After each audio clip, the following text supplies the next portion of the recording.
lo vamos a editar. Lo vamos a editar el día de hoy y sale el día de mañana. A primera hora acá de México son las 9 de la mañana. Creo que ya serán como las 10, 11, las 12 por allá. Y bueno, pues en cuanto salga les mandamos un correo para enseñarles el link, la parte de los medios sociales, y le vamos a meter un poco de campaña publicitaria para que por lo menos podamos llegar a unas 15, 20 mil personas en Chile y otras 15, 20 mil acá en México. Perfecto. De hecho, ahí el link es importante para nosotros pasarlo a la fundación y a la periodista para que también le den visibilidad. Claro que sí, mañana mismo, quizá hoy mismo, un poco más a la noche, se los mandamos. Cuando pueda. Perfecto. Gracias. ¿Ya estamos, Natalie? A ver, un segundo. Sí, ya está iniciada. Ok, perfecto. Bueno. Hola, amigas y amigos del Observatorio Latinoamericano de Cannabis. Pues bienvenidos una vez más a un conversatorio con actores importantes de nuestra región. En esta ocasión nos acompañan Hernán Bocas y Diego. Recuérdame tu apellido, Diego. Diego Cruz.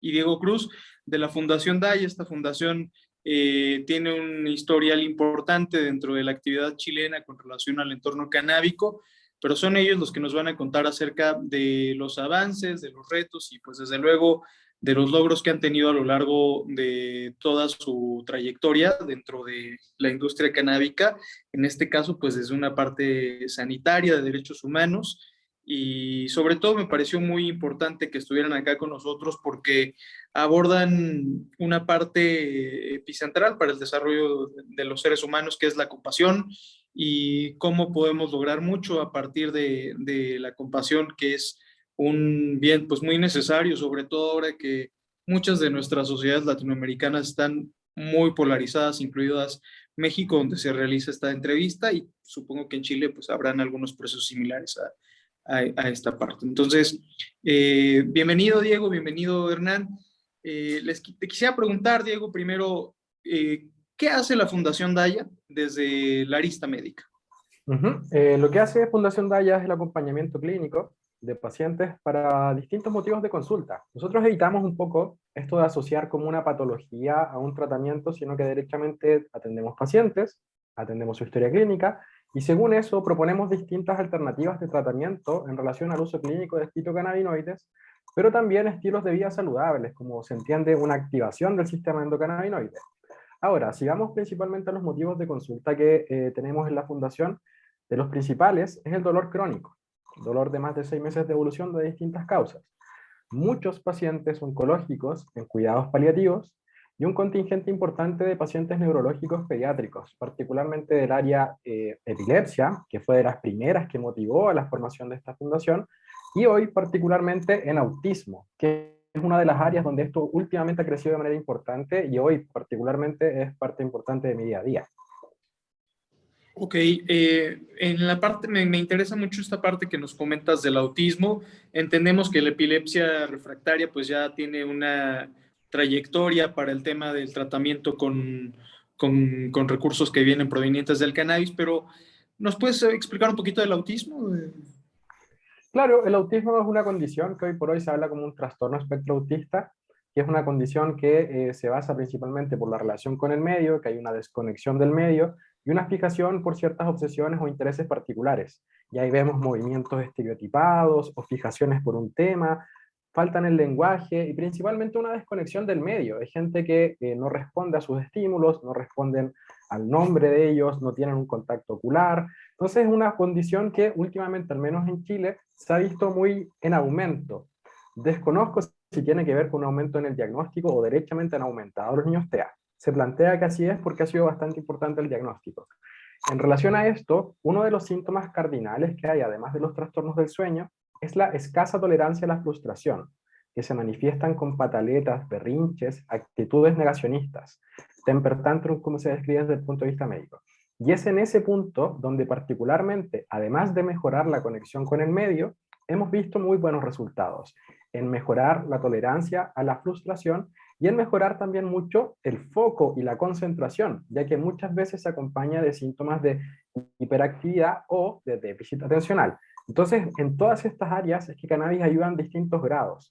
Sueño, conexión con el medio, mejorar el apetito, y así aumentar la selectividad alimentaria, bajar tics o movimientos estereotipados. La verdad es que en autismo es donde ha tenido un crecimiento muy significativo. Lo que es difícil es que el tratamiento es muy personalizado. Lo que le funciona a un pequeño autista no necesariamente le va a funcionar a otro a pesar de que sea muy similar. Ok, ahorita ahondamos en ese tema. Vamos a presentar a Hernán Bocas para que nos cuente un poco acerca de la parte legal, ahora que Diego está hablando de esta, pues, de esta gran ayuda que representa el cannabis en terapias alternativas, pues sin duda alguna tiene que tener un marco regulatorio eficaz que le permita desarrollarse para llegar a la mayor cantidad de pacientes posibles. Hernán, ¿cómo está la situación en Chile? ¿Qué hace la Fundación Daya a partir del espectro jurídico? Cuéntanos. Primero que todo, saludarlos y agradecer la invitación. La verdad, no pudo haber un mejor momento para poder conversar justamente de este tema, porque como bien, y de hecho aprovecho de celebrar y felicitar la labor que hace Diego y que hacen muchos otros médicos que trabajan con cannabis, porque finalmente el cannabis es una sustancia que existe, que está, que es muy masiva, y el problema es que ignorar su existencia y su uso nos lleva justamente a escenarios desregulados donde en definitiva no tenemos visión ni visación de nada. Justamente, y para ahondar un poco en el tema jurídico, la verdad es que en Chile actualmente existen ciertos patrones que permiten el uso de cannabis en enfermedades, y por patrones me refiero a normas, pero quiero ser muy delicado con esto porque sin perjuicio de que la normativa lo permita, en términos estrictos. De hecho, hay una ley, que es la ley 20.000, que es la ley que persigue el tráfico de estupefacientes, pero que sin embargo en el artículo 8 persigue la tenencia de plantas de cannabis sin autorización, lo que ya devela un poco de desnivel en torno a lo que persigue la norma y lo que dice el artículo. Nosotros como fundación hemos tenido grandes problemas a lo largo de ahí Diego me corrige, creo que son 10 años de la fundación, en que se ha tratado a personas con esta medicina, cumpliendo todos los protocolos legales, más sin embargo, nosotros hasta el día de hoy todavía tenemos pacientes que allanan, que sufren, digamos, lo que se llama acá en Chile entrada y registro, que es que un funcionario policial puede entrar a tu domicilio con la orden de un fiscal, e incluso a veces, y la gran mayoría de las veces, lamentablemente, lo hacen sin esta ayuda de fiscal. Y lo que se genera en esa situación es que lamentablemente los pacientes, al no saber cómo reaccionar y tratando de hacer bien las cosas, dejan entrar a los funcionarios, quienes finalmente, y de manera lamentable, tachan y muchas veces utilizan una imagen o una estética de que estamos frente a traficantes, cuando la verdad es que la mayoría, y por decirlo de cierta forma, la muy gran mayoría de las veces son personas que son pacientes, que están usando su medicina sin ninguna vulneración de la norma, y a mayor abundamiento también, y digamos lo que está pasando en la actualidad en Chile, eh, han habido sesiones de Senado, digamos, en donde se está modificando esta norma. Esta norma está permanentemente en discusión. Sin embargo, lo que no varía y lo que no cambia es la persecución a los pacientes. Y es por eso que Fundación Daya, en conjunto con más de 40 organizaciones de la sociedad civil, en el contexto también, para que lo sepan los amigos de México, nosotros estamos en un proceso constituyente que implica que nos estamos dando nuevas normas, un nuevo marco constitucional para nosotros, en el cual se permitió a la ciudadanía presentar propuestas. Y la comunidad canábica chilena, organizada de manera no orgánica a través de más de 40 organizaciones, presentamos una propuesta que logró el tercer lugar en masividad de apoyos, teniendo 44.332 apoyos, y que busca justamente, y esto es muy interesante porque cuando nosotros redactamos esto lo hicimos mucho viendo a México, buscamos nosotros consagrar el derecho al desarrollo de la libre personalidad y la espiritualidad como un factor para hacer entender a la institucionalidad y a las autoridades que acá los usuarios de cannabis, mientras tengamos nuestra materia vegetal y la usemos para nosotros mismos, no estamos cometiendo absolutamente ningún delito. Así que, en resumen, el panorama es complejo, pero está con perspectivas de cambio muy positivas.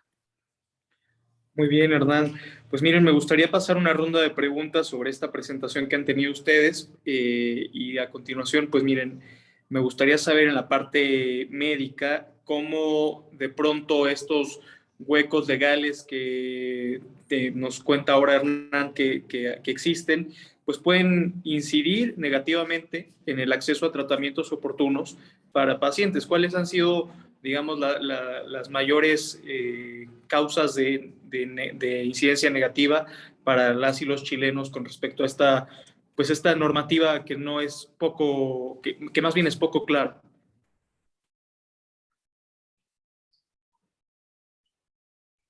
Hay que comentar que derechamente lo más complicado es la interrupción de tratamientos efectivos en patologías crónicas como epilepsia, que hemos visto descompensaciones importantes en relación a eso. De hecho, en la realidad chilena, afortunadamente, ha pasado poco, pero ha pasado. De hecho, una vez fue muy curioso el caso de una pequeña que, producto que se acaba su materia vegetal, termina en el hospital, y en el hospital mismo también fue cuestionada por los equipos médicos en relación al uso de esto, y finalmente era lo que estaba manteniendo su tratamiento de manera efectiva. Tristemente también vemos que muchos de estos pacientes son víctimas de robos, y el hecho de pedir ayuda a la policía termina siendo una mayor complicación. Muchas veces nos pasó eso, y tristemente, inicialmente, no sé si tristemente, pero nosotros partimos desde el autocultivo. Y el autocultivo tiene todos los problemas que conlleva el autocultivo, desde las dificultades propias, que hay plagas, infecciones o una baja producción, a derechamente el robo de estas plantas o los procesos judiciales. Ahora, otro de los problemas que hemos tenido en relación a los tratamientos en base a cannabis es que han habido medicamentos que llegan y luego se interrumpen, lo que ante cualquier contexto es algo no deseable. O sea, teníamos un aceite llamado cannabiol con una formulación 20 miligramos de THC y 9 de CBD, que fue interrumpido a pesar de que se contaba con él. Y la verdad es que con mucha utilidad en dolor oncológico. Entonces acá, tristemente, vemos que las autoridades encargadas del tema no saben de cannabis. O sea, derechamente son muy ignorantes y tienen una información muy antigua.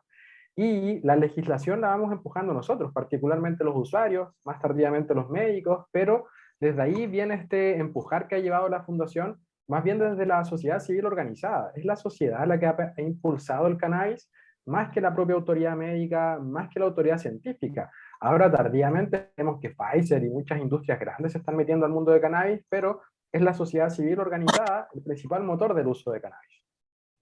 Digamos, es un fenómeno que esto se repite en la gran mayoría de los países latinoamericanos, ¿no? Una percepción que viene, pues quizá desde el siglo XX, donde se sataniza mucho es el uso lúdico y se infiere una sola personalidad al consumo, que es la del adicto, ¿no? Entonces, a partir de ahí, estos estigmas, pues, crecen no solamente en la parte judicial que mencionabas ahorita, sino incluso para los tomadores de decisiones legislativos. Y ahí me gustaría preguntarte, Hernán, seguramente encontrarán alguna oposición a que el cannabis pueda tener una regulación plena dentro del legislativo chileno. ¿Cómo es esta lucha para la sociedad civil chilena y para las fuerzas políticas y jurídicas que sí impulsan pues que la cannabis y que el cáñamo, porque también entra dentro de este marco normativo y algunas veces tendrá que disociarse, pues que pueda tener un éxito en la inmersión a plenitud de la ley en Chile? Sí, ahí, mira, ahí justamente tuviste en un punto que es sumamente importante y que yo creo que es un punto en el que poco se habla y que tiene que ver con también el momento planetario en el que estamos viviendo.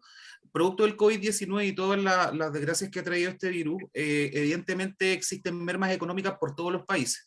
Yo todavía no entiendo cómo, en especial países con alto número de usuarios, Chile tenemos que recordar en temas de proporción de densidad poblacional, es el tercer mayor consumidor a nivel mundial de cannabis, si mal no recuerdo, a menos que haya cambiado esta estadística después de Estados Unidos e Israel.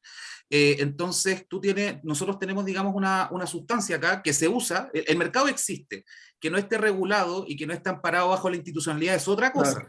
Pero el mercado existe y es de texto, me refiero, hay personas que se han dedicado a estudiar esto, que saben que en primer lugar el cannabis es una sustancia con una demanda inelástica, lo que quiere decir que siempre van a haber usuarios y consumidores, por lo cual no se entiende esta negativa del Estado a regularla y a utilizarla, digamos, a sacarla de la oscuridad. Eso es lo primero. Lo segundo, y rescatando un poco lo que decía Diego, efectivamente también eso genera, digamos, incertidumbre en los propios inversionistas que tal vez quieran entrar en esta área, porque, como bien decía Diego, lamentablemente nosotros sufrimos problemas por parte de discriminación y principalmente también por lo que las autoridades creen que es el cannabis o lo que creen que, o de la forma en que está regulada el cannabis, pero no aplican lo que dice propiamente tal la norma. De hecho, sin ir un poco más allá y especificando un poco lo que decías delante, Daniel, no, la verdad es que la ley no es que sea poco clara, al revés, la ley es clarísima. Y más allá, la jurisprudencia de nuestra Corte Suprema, que es el Tribunal Máximo de Justicia, ha aclarado en innumerables ocasiones que la tenencia de cannabis no punible, o sea que no tiene sanción penal, es permitida. Sin embargo, nos encontramos con todos estos problemas que generan una incertidumbre tal y a tal nivel que efectivamente muchos inversionistas pueden, digamos, tener cierto nerviosismo o cierta incertidumbre en invertir. Y para cerrar el tema legislativo, efectivamente nosotros, tomándome mucho lo que dice Diego, los avances que se han logrado en materia de legislación y cannabis se han logrado desde la perspectiva de la sociedad civil organizada. Sin ir más allá, una de las propias fundadoras de Fundación Daya, que es la hoy diputada electa Ana María Gasmuri, ella impulsó su campaña, su candidatura a diputación 100% amparada en el tema canábico. Si esto nace de la ciudadanía y efectivamente existen contrapesos que no solamente están en el Poder Legislativo, están en el Poder Legislativo, están en las economías, están también en el mundo político, pero la verdad es que no se entiende mucho esto cuando nosotros vemos que el interés de la ciudadanía ni siquiera acá nosotros estamos hablando de, digamos, por decirlo de cierta forma, invitar a que la gente lo use, a que se masifique, ni siquiera estamos diciendo eso, lo que pasa es que hoy día como no tenemos una regulación adecuada, y no tenemos esto, y no tomamos el tema con la seriedad que corresponde, justamente es que se producen abusos, entra el mercado negro, se producen confusiones y abusos del Estado y abusos de derechos humanos sobre los usuarios de cannabis, porque justamente como no existe una regulación expresa que diga qué es lo que se puede y qué es lo que no, de manera clara, lamentablemente los usuarios, los cultivadores y también incluso a veces personas que no siendo ni usuarios ni cultivadores tienen negocios relacionados con el cannabis, por ejemplo grow shops,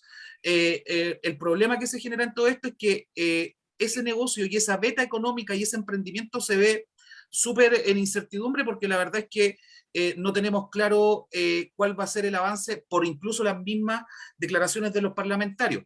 Para cerrar ahora sí, sin embargo, como lo he señalado antes, existe un muy fuerte impulso de la ciudadanía y también de parlamentarios. Hay que recordar que acá se armó incluso en un sector, digamos, político, una bancada canábica de diputados que abiertamente apoyan no solamente la tenencia y el uso, sino que también la legalización del cannabis, porque el proceso de despenalización, pienso, tiene que ser más estricto, más expreso de parte del nuevo gobierno, pero acá también, posterior a eso, tiene que haber un proceso de legalización que se haga cargo también de la industria, que era lo que estábamos conversando recién.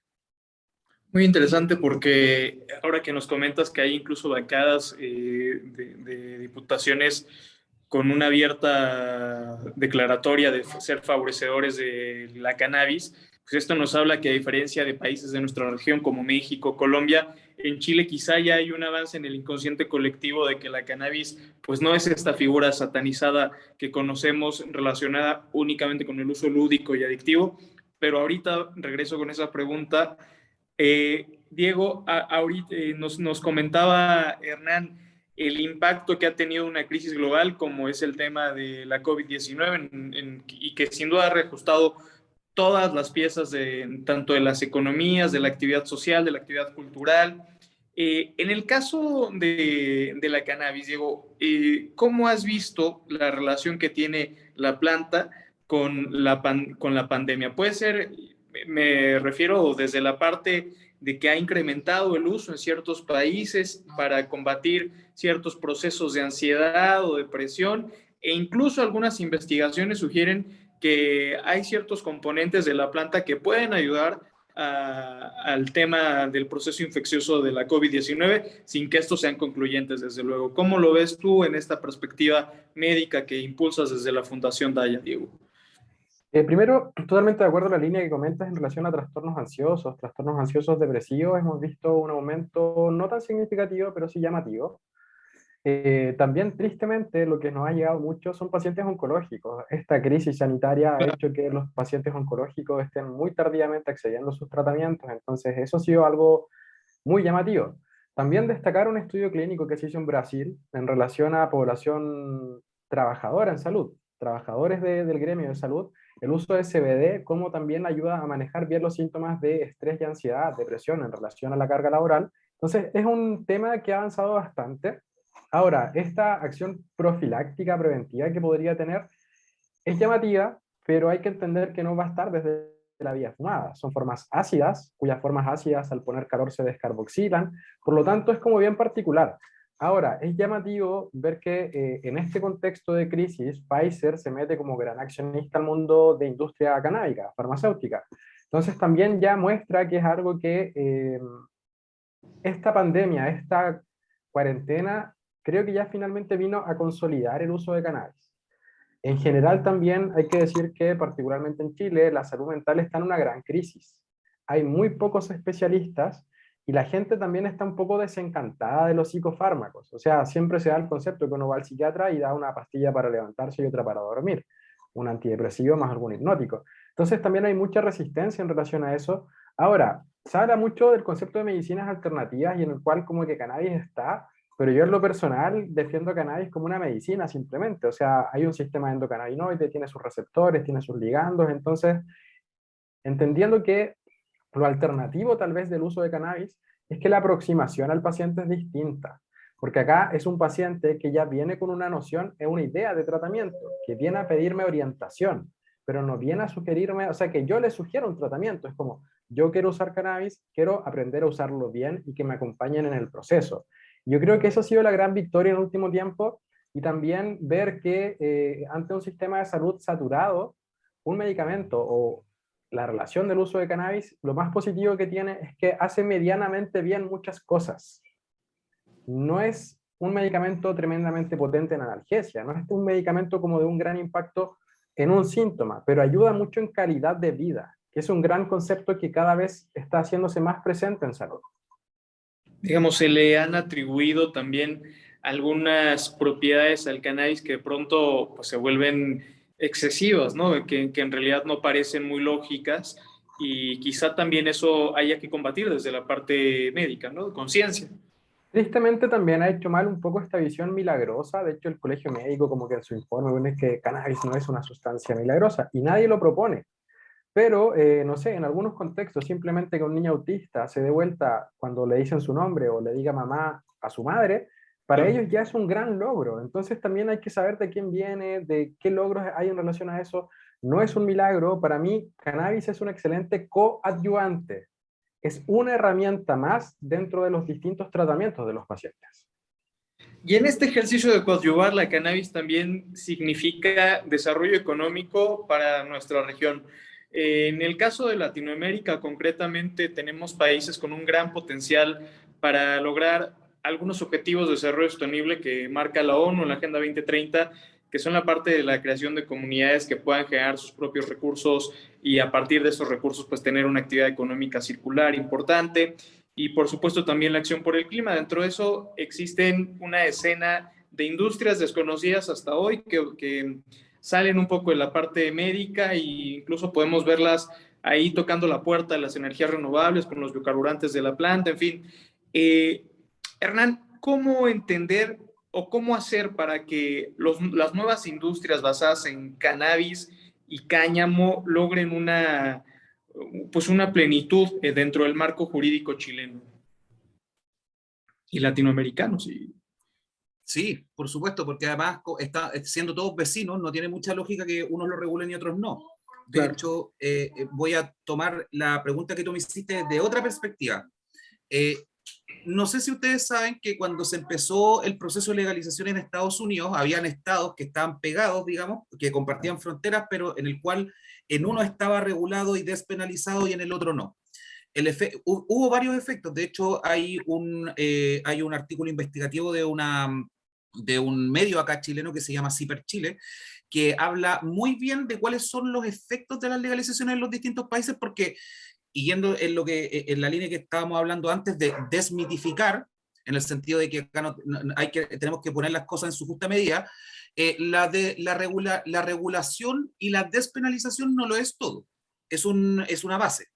El problema que tenemos hoy día es que, al igual que en Estados Unidos, no sé, y esto va un poco más para las cabezas pensantes de los nuevos gobiernos, no sé qué pensarán al señalar que Uruguay tiene este proceso despenalizado y regularizado. Argentina está en pleno proceso también Perú. Básicamente todos nuestros vecinos ya están un poco adelantando el trabajo en ese sentido. La pregunta ahí a las autoridades chilenas es preguntarles qué creen que va a pasar con el narcotráfico de esos países. En Estados Unidos lo que pasó, uno de los efectos es que el mercado negro se iba moviendo de estado en estado, evidentemente donde no había regulación, porque es un mercado mucho más llano y hay más demanda, es una cuestión de economía. Entonces la pregunta acá es, si nos estamos demorando tanto, esto va a tener, acá en Chile al menos, esto va a tener un efecto. Y lo estamos viendo, lamentablemente, en términos de aumento de delitos violentos y otras cosas. Entonces, ¿cómo nosotros le pedimos a la gente de la industria que se acerque a nuestro país si nuestro país tiene tantas indeterminaciones respecto a lo mismo? Sin embargo, como te lo había señalado antes, nosotros somos un país muy, por decirlo de forma súper coloquial, un país muy usuaria. Nosotros usamos mucho y usamos en todos los formatos, o sea, tenemos muchos pacientes médicos que, habilitados por la ley, pueden usar el cannabis como medicina, eso no está en discusión en ninguna parte. Tenemos usuarios recreacionales, tenemos usuarios espirituales, tenemos incluso personas que están ya empezando a reconocer que utilizan el uso de la sustancia como una herramienta de trabajo. Esto puede parar donde para la imaginación. Y la verdad es que eso genera trabajo y genera industria. El tema es justamente cómo lo hacemos nosotros para darle certeza jurídica a los actores del mercado de que acá van a poder desarrollar su industria y desarrollarla bien. La respuesta no es ninguna otra que una nueva ley de drogas que se haga cargo de esto, apartando el tema de seguridad, que acá en Chile está muy ligado. De hecho, el SENDA, que es el Servicio Nacional de Drogas y Alcohol, pertenece al Ministerio del Interior y Seguridad. Así de ligado está el tema acá. Siendo que antiguamente, y ahí me puede corregir Diego si mal no me equivoco, SENDA pertenecía al Ministerio de Salud, lo que decía mucho de una visión acerca del cannabis. Pero lamentablemente esta visión tan hipercriminalista sobre la sustancia ha generado que incluso marcas que estuvieron acá en algún momento, tengo entendido, yo no sé si lo están o no, para ser súper honesto, pero hubo marcas a nivel mundial como Canopy y otras que estuvieron acá en algún momento y se fueron, justamente porque no estaba la regulación lista para que pudieran realizar las inversiones pertinentes. Y también recordarles que cuando hablamos de inversión en cannabis no hablamos solamente como en que la planta crezca y listo, no, pues estamos hablando de dar empleo, de plantaciones, del desarrollo de la industria del cáñamo, de papel, de ropa, de plásticos, no solamente también el desarrollo de la industria más farmacéutica ligada al cannabis, sino que también existe toda una industria desarrollada en términos de el uso adulto de la misma sustancia, y que yo nunca pierdo la oportunidad de decirlo. Es una sustancia que tiene una toxicidad bastante inferior a otras sustancias comúnmente ocupadas para criterios lúdicos. Entonces, ahí la pregunta es un poco qué estamos esperando para poder primero regular esto y que vengan inversionistas y que se genere trabajo, empleo y oportunidades en ese sentido. Y también, por otra parte, que está esperando el Estado para regular esto, que no puede ver la cantidad de impuestos que se pueden generar esto a través de la industria del cannabis. Así que, en definitiva, la respuesta es falta de regulación, porque estamos recién en la fase de intentar despenalizar de hecho el tema, porque a pesar de que está en la norma, seguimos teniendo gente criminalizada y vulnerando sus derechos humanos. Que esto es un poco lo que pasa en México. La Suprema Corte de Justicia dicta que se tiene que hacer una regulación ya para tratar de quitar el aspecto punitivo a la planta, pero de pronto hay muy poca disposición política de los actores de izquierda, derecha, de cualquier fuerza política que me quieran decir, para poder avanzar en una ley. Ojalá que este 2022 salga, pero me parece que compartimos estos pequeños retrasos en materia legislativa y jurídica. Pero me gustaría preguntarte, Hernán, si dentro de toda esta parte de la perspectiva jurídica que hacen en Fundación Daya, ¿ven ustedes algunos, digamos, logros próximos a realizarse ahora que están, digamos, estrenando este nuevo esta nueva dinámica donde las y los ciudadanos chilenos y chilenas pueden acudir a generar propuestas para su nueva constitución. ¿Qué logros ves más próximos? Pues me parece un gran ejercicio esto que están haciendo. Claro, mira, lo primero es que hace aproximadamente un año, Fundación Daya, a propósito de los allanamientos, que eran, el año pasado eran sustantivos, fueron muchos, año 2021 y 2019, y 2020 también, la Fundación Daya creó una clínica jurídica que, digamos, está compuesta por mi persona y otras 2 personas más que nos encargamos básicamente de hacernos cargo de la judicialización de todos los temas relativos a los pacientes de la fundación. También atendemos otros pacientes. Pero hay casos que son brutales, casos de personas con sendas patologías, en las cuales, aprovecho de decirlo, Diego Cruz ha sido testigo en gran parte de nuestros juicios y ha sido sustancial para poder lograr la absolución de personas que, insisto, no cometiendo ningún delito, se ven enfrentadas a estos procesos que además, en muchas de las ocasiones, agudizan y empeoran las patologías de los pacientes, en especial cuando son patologías que tienen que ver con el área más psicológica / psiquiátrica. Nosotros tuvimos que formar esta clínica, que es una clínica bien humilde, es ad honorem, para que se entienda. Nosotros no generamos un lucro con esto, no le cobramos a los pacientes, y se conformó básicamente porque ya los abusos por parte del Estado estaban siendo demasiado brutales. Hemos tenido, voy primero a esa parte que es más fundación, que pienso hemos tenido como logros bastante sustantivos de absoluciones absolutas, valga la redundancia, que es cuando en un tribunal los 3 jueces deciden que la persona es inocente y la absuelven, a lo cual además le han acompañado condenar al Ministerio Público, que es el ente persecutor, en costa, o sea que ellos tienen que pagar. Y la traducción de eso es que básicamente hicieron muy mal el trabajo, no respetaron la norma, no respetaron los principios que les deben regir. Y en ese sentido, bueno, esta clínica la conformamos con un grupo de personas y estuvo muy impulsada por Ana María Gasmuri, que fue electa diputada. Hoy día se tiene que ir a hacer otras labores al Congreso, pero la clínica continúa y es un orgullo súper grande porque hemos realizado ayudas efectivas y constantes a la comunidad canábica, en especial de la Fundación, a los usuarios. Y pasándome a la otra área, conjuntamente con estos logros judiciales que nosotros hemos ido logrando, en el proceso constituyente se generó una cuestión que, para ser súper honesto, nosotros también nos sorprendimos.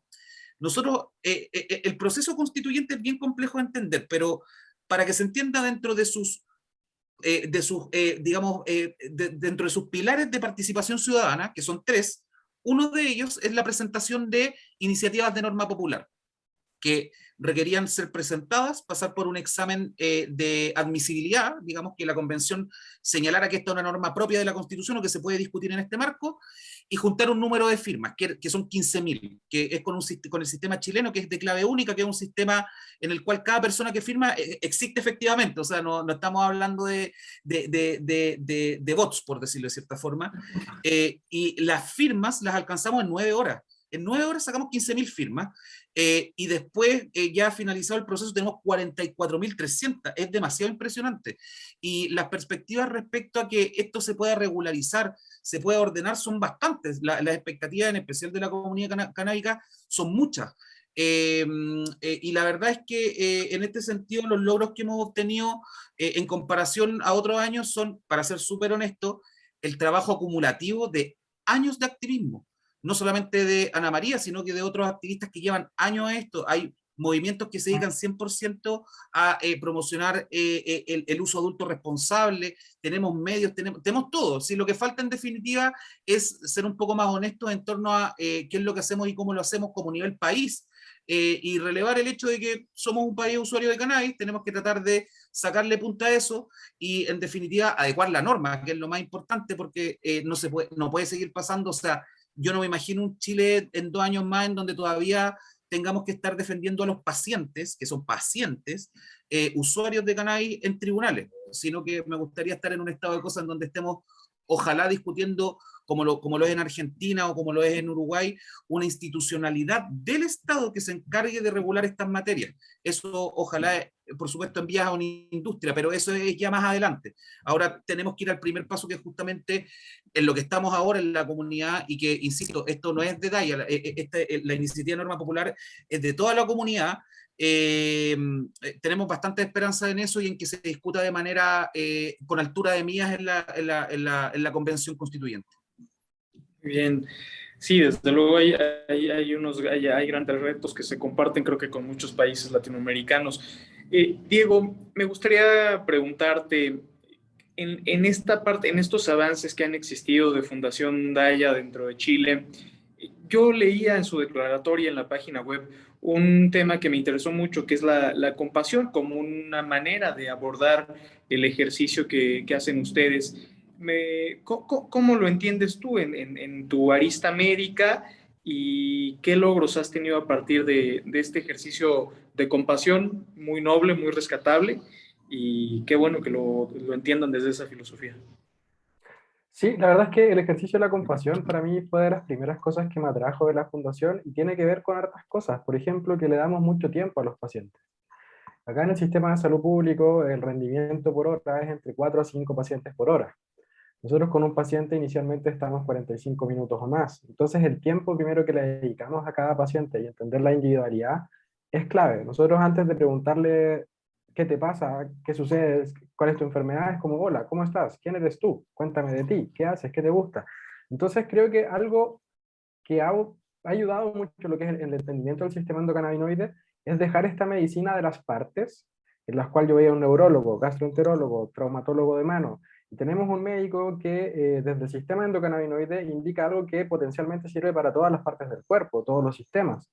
Eso yo creo que ha sido algo muy positivo y también entender que muchos de los pacientes que llegan a usar cannabis medicinal son pacientes refractarios a otras terapias, que han usado mucho dinero en distintos médicos, tratamientos, especialistas. Entonces un paciente que viene desencantado del sistema de salud y acogerlo, primero no cuestionarlo, muchas veces hay un gran miedo a contar lo que sucede. Entonces como que abrazar su historia, conocerlos y entenderlos, mira, honestamente nuestro trabajo es tener un acompañamiento. Yo creo que el gran salto que hemos tratado de hacer en la fundación es dejar un poco, primero, esta medicina basada en evidencias, basada en médicos, que son los médicos los que deciden. Pasamos, pero no queremos mantener esto basado en el paciente, que tampoco es del todo, porque eso es una mirada clienteil, como basada en los clientes. Lo que buscamos derechamente es basarnos en la relación terapéutica, en entender que esto, si el terapeuta está bien, la persona tratada va a estar bien, y viceversa. Entonces, como entender y cuidar las relaciones, creo que ha sido el gran aprecio de esto. Y también darse la oportunidad de entender que salud, por muy doloroso que sea, es incertidumbre. En salud no hay nada que sea 100% efectivo, nada. Y desde ese punto de vista, ofrecer un acompañamiento, creo que ha sido el acto más empático finalmente. Sí, por supuesto. Y en tu experiencia como médico de la Fundación Daye, bueno, en general en tu formación, ¿cómo encuentras tú las perspectivas al futuro en materia de cannabis y el uso para padecimientos que van desde lo oncológico hasta la parte que hemos hablado de ciertos tipos de epilepsia, en fin, en general para aplicarlo como una medicina, no de forma general, porque entiendo que el sistema endocannabinoide pues es único en cada persona y que a partir de ahí se toman decisiones, pero enfrentamos ciertamente restricciones importantes tanto en la parte del inconsciente colectivo como de algunos médicos que no tienen conocimiento sobre la planta. ¿Cómo ves tú las perspectivas al futuro? ¿Esto cambiará? ¿Qué podemos hacer como agentes de cambio para que realmente se logre que la cannabis pueda aprovecharse al máximo en materia terapéutica? Primero, esto se va a lograr en base a la información y la educación. Tristemente tenemos una población médica muy mal informada respecto a cannabis. O sea, tristemente acá vemos especialistas, subespecialistas que hasta el día de hoy piensan que el cannabis destruye cerebros, que tiene una potente adicción física, que tiene dosis letal. Entonces, creo que la educación es el primer punto de partida hacia esto. Cannabis ya está y no se va a ir. Cannabis tiene 10.000 años de uso medicinal, 5.000, perdón, 10.000 de uso más bien como general. Y la gente ya sabe que sirve, ya sabe que lo utiliza, ya conoce y se ha perdido mucho esto. Entonces yo creo que donde hay que avanzar es que esto se logre ocupar a nivel hospitalario. ¿En qué sentido? Por ejemplo, hoy por hoy la analgesia postoperatoria no es óptima. se usan muchas veces opioides que producen hilio, que constipación, vómitos, retrasa la cicatrización, versus el uso de fitocannabinoides en un dolor postoperatorio que mejora la cicatrización, no interfiere en centros respiratorios y por lo general es bien tolerado por parte de los pacientes. Entonces siento que ir ganando espacios intrahospitalarios es lo siguiente. Ya hay lugares donde esto se ganó. Actualmente acá, en los lugares de, por ejemplo, que se pasan quimioterapias, que tienen relación a centros de radioterapia, ya está muy aceptado el uso de cannabis. Ahora yo creo que donde está creciendo mucho también, muy interesante, los pacientes que tienen insuficiencia renal y están en diálisis, los pacientes en diálisis también son un muy buen foco para el uso de fitocannabinoides. Entonces, se van ganando estos espacios. Siento que la primera tarea es educar a los médicos, y eso ha sido parte central de nuestra historia también, es educar, educar, educar, mostrar artículos, mostrar las diferentes investigaciones que hay. También es absurdo que muchos médicos piensen que no se realiza investigación en relación a cannabis, y esto es exponencial. Los últimos 5 años es brutal la cantidad de información que se está haciendo a esto.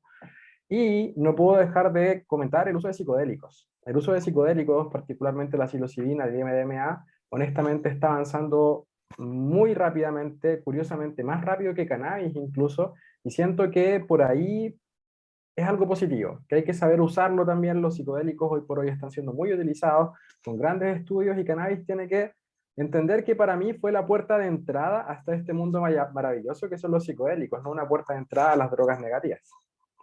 Ok, perfecto.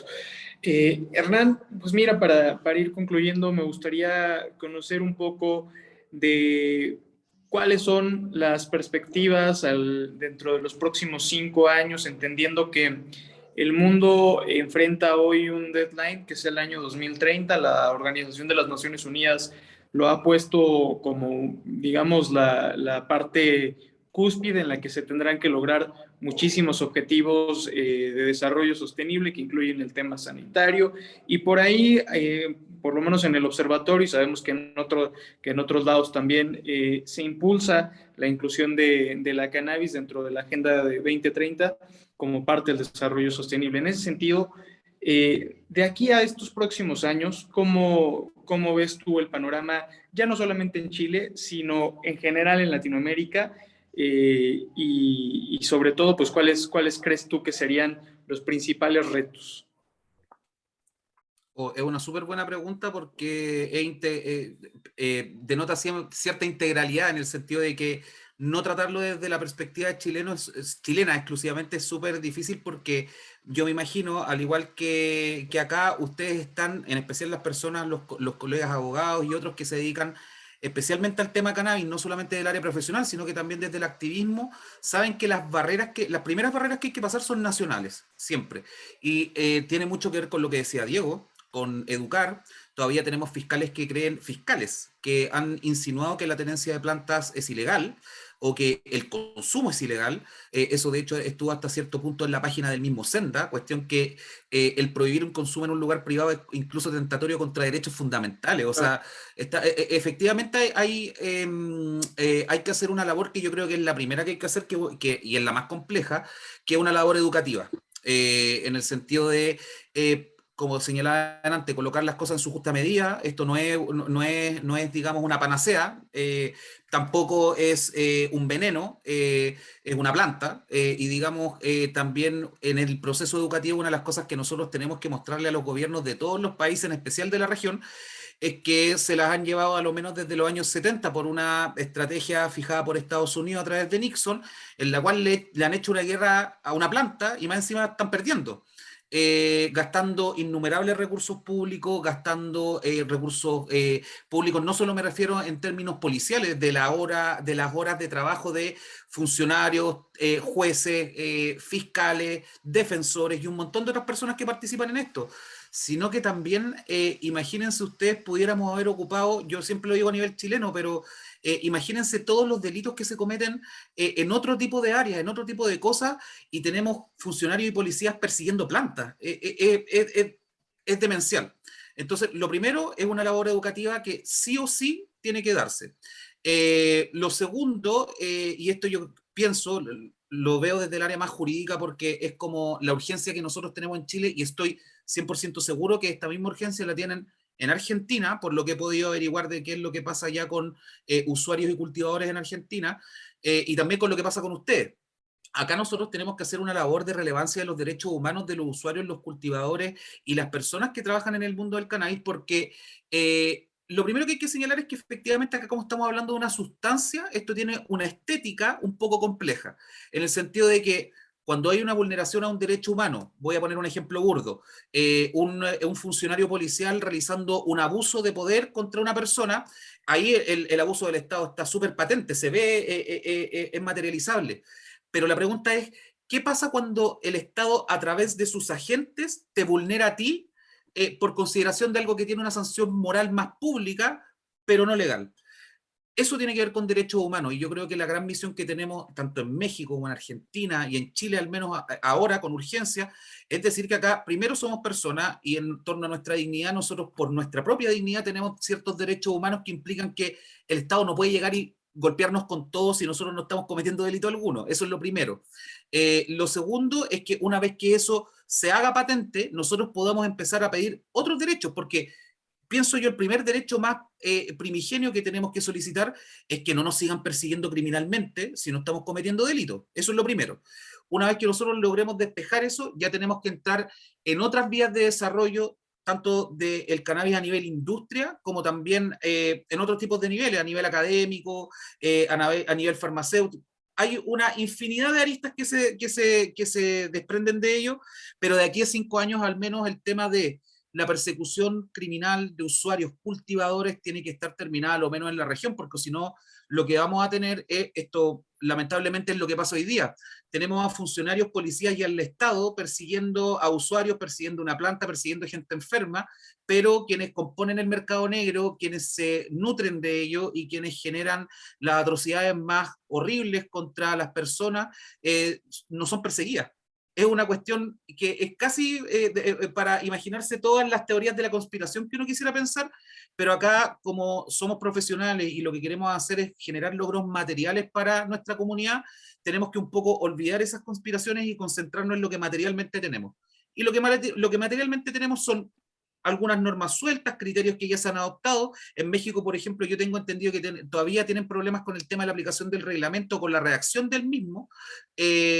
Acá ni siquiera estamos en esa fase, perdón, estamos en la fase de aclarar un poco nuestra ley 20.000, que todavía sigue relacionada directamente al tema cannabis, y yo creo que esa es la etapa que nosotros de aquí a 5 años tenemos que tener superada, que es la relación directa de la criminalidad con el cannabis, cuando hay otras sustancias legales que nosotros sabemos si tienen dosis letal, si generan muertes, si generan accidentes de tránsito, si matan personas, y no estar persiguiendo una planta que, lo digo acá también relevando lo que dice Diego, muchos de nosotros, yo me identifico siempre como usuario, y lo digo abiertamente y con mucho orgullo, porque muchos de los usuarios como yo, justamente escapamos del mundo médico y de los opioides para relacionarnos con una sustancia mucho más amigable, mucho menos tóxica, y que, insisto, es que lo que dice Diego es muy importante, que nos da calidad de vida.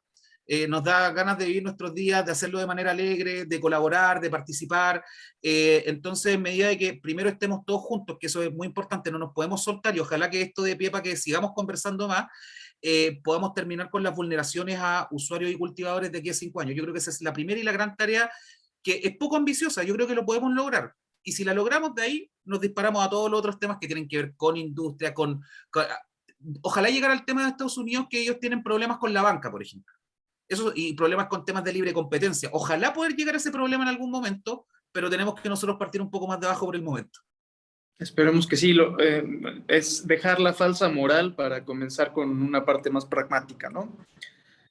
Bueno, Diego, y para concluir, contigo me gustaría que nos hablaras un poco justamente en este mismo tenor de el 2030 como la parte, el deadline que se ha fijado en Naciones Unidas para un tema de desarrollo comunitario global en todas las aristas que aborda la humanidad. ¿Cómo está el tema médico de aquí al 2030? ¿Qué retos habrá? Sobre todo, ¿qué visiones crees que puedan llegar a ser una realidad de manera positiva? Hace rato hablabas de la inmersión de Pfizer en el mercado canábico. Sabemos que Pfizer pues, es una farmacéutica enorme, gigantesca, que bueno, pues hoy la tenemos incluso como una de las principales diseminadoras de vacunas para la COVID-19. En fin, ¿qué visiones hay en materia médica, sanitaria, y cómo crees que la sanidad pública se verá impactada en los próximos años? Desde la visión chilena, pero también en la perspectiva latinoamericana.